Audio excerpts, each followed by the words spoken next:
Hunter Unemployment, Some Record by Bill Mitchell.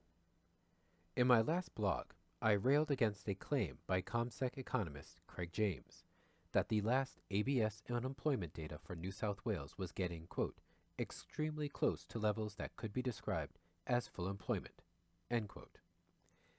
Today, I want to rail against a claim made by another commentator, the Federal Minister for Workplace Participation, Peter Dutton. It is late, so I'll be brief.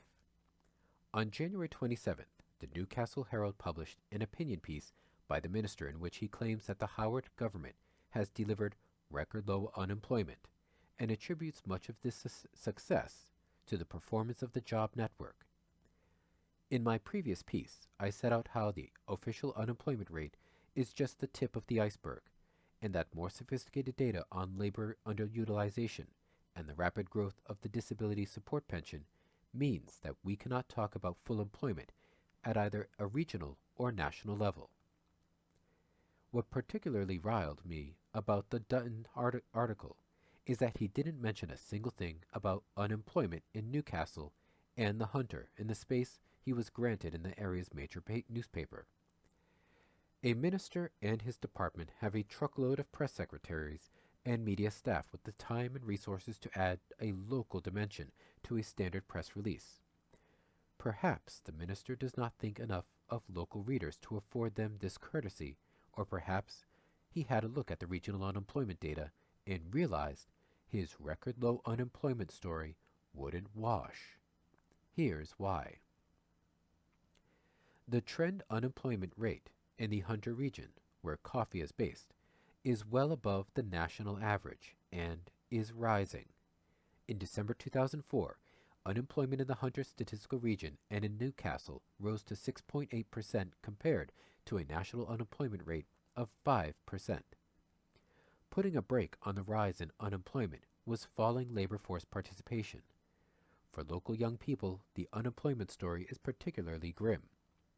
In December 2004, the youth unemployment rate was 21.8% in Newcastle and 19.3% in the Hunter region. This suggests that the lauded job network isn't working wonders for young people in our area. Meanwhile, the average durations of unemployment for Newcastle and the Hunter are 46 weeks and 49 weeks, respectively. For the long-term unemployed, those continuously unemployed for 12 months or more, the durations rise to 135 and 151 weeks.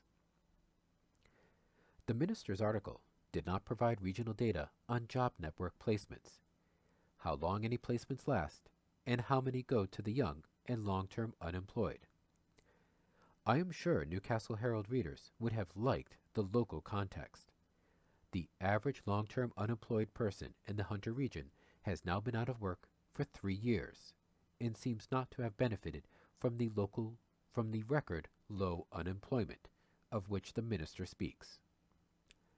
If the minister wants to deliver full employment, then he should consult Coffey's job guarantee proposal.